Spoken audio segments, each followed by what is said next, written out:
Nuestra Senora de la Concepcion and her cargo, lost centuries ago, today tells the story of the rich Manila galleon trade.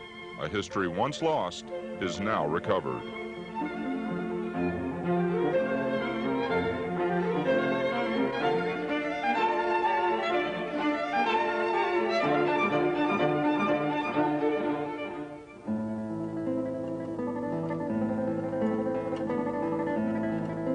In the 16th century, 5 Spanish expeditions sailed across the uncharted waters of the Pacific until a return passage back to the New World was found. In search of the Spice Islands, the Spanish instead discovered a well-established trade between the Chinese and the Filipinos. They took advantage of this exchange and the Manila galleon trade route began. The galleons were built in Cavite and were considered to be the largest vessels of their day. In Manila, the galleons were loaded with Oriental goods. From there, they began the treacherous eastbound leg of the journey. It took 4 to 8 months to reach Acapulco with no chance to restock supplies.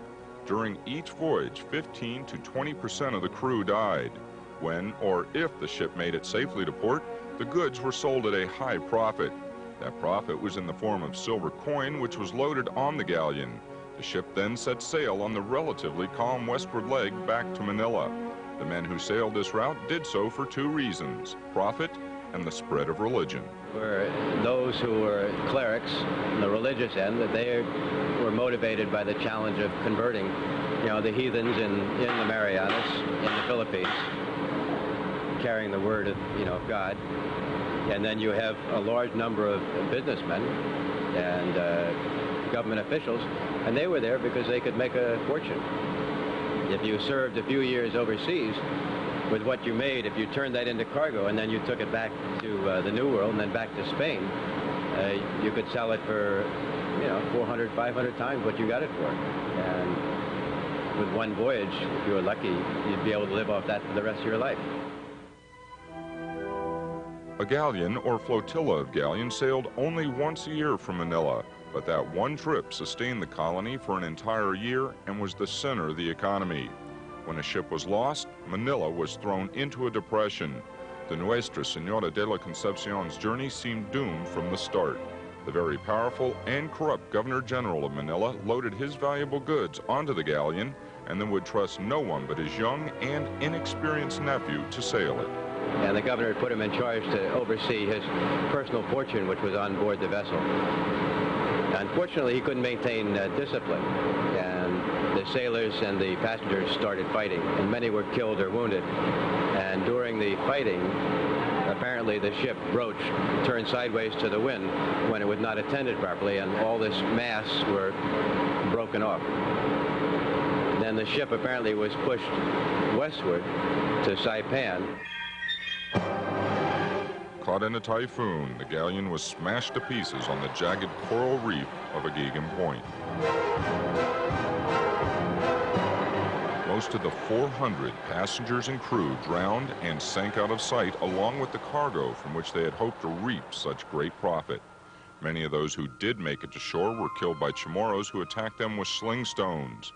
In the years that followed the shipwreck, the Spanish, using native divers, recovered the Concepcion's bronze cannon, but the rest of the cargo lay scattered across the bottom of Saipan's waters.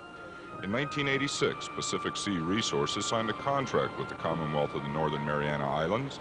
In exchange for 25% of the find, the Commonwealth allowed the company to locate and excavate the wreck site.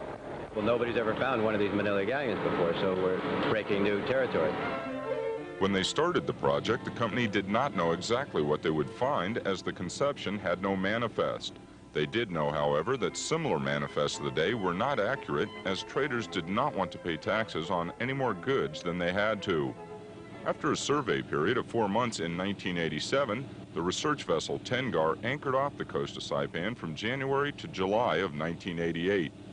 A crew of 28 live and work on the ship. Their day begins early with a quick breakfast. After a few precious moments of personal time, the crew immediately prepares for the first of the day's many dives. One of the very important things in this project is that everybody has a primary job. They're an illustrator or a conserver or an engineer or a deckhand.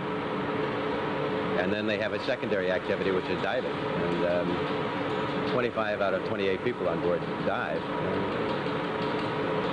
even though a number of people don't speak English, you communicate easily underwater, and it's a shared activity which brings everybody together. Crew members roll bright yellow lift bags into netting. These bags bring the Concepcion's cargo to the surface. As the onboard compressor roars to life, the divers slip below the waves in search of treasure and history, both of which will help establish the significance of the Manila galleon trade.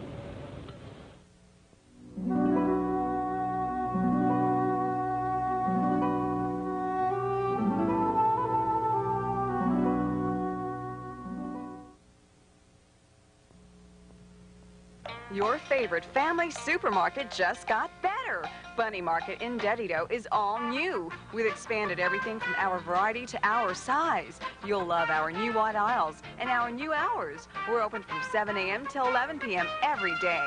And because we're a lot bigger, we've been able to fill our shelves with a lot more. We've expanded our sundry selection, our household lines, and of course, our grocery inventory is brimming with brand name items. With everything under one roof, convenient hours, wider aisles, and everyday low prices, the all-new Bunny Market in Dedido. See them today. For janitorial and institutional products on Guam, try Advanced Marketing Corporation. We have everything from refrigeration units and beverage dispensers to food service, dining, and bar supplies. For your heavy-duty cooking needs, we have Vulcan, the superior performance, efficient flame retention gas burner systems designed to give you every possible BTU of heat from every cubic foot of gas you buy. Janitorial chemicals and supplies with national name brands are here too. So come on down to Advanced Marketing, save time and money, and get everything you need under one roof.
Designer's local shirts. Get them because they're hot.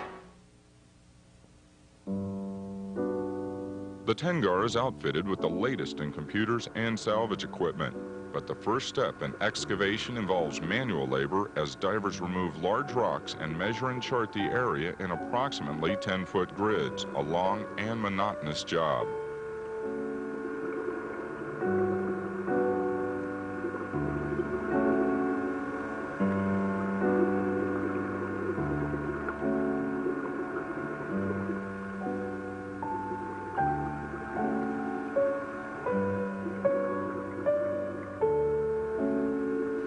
Rig surface supplied air allows the divers to stay submerged longer during shallow water dives.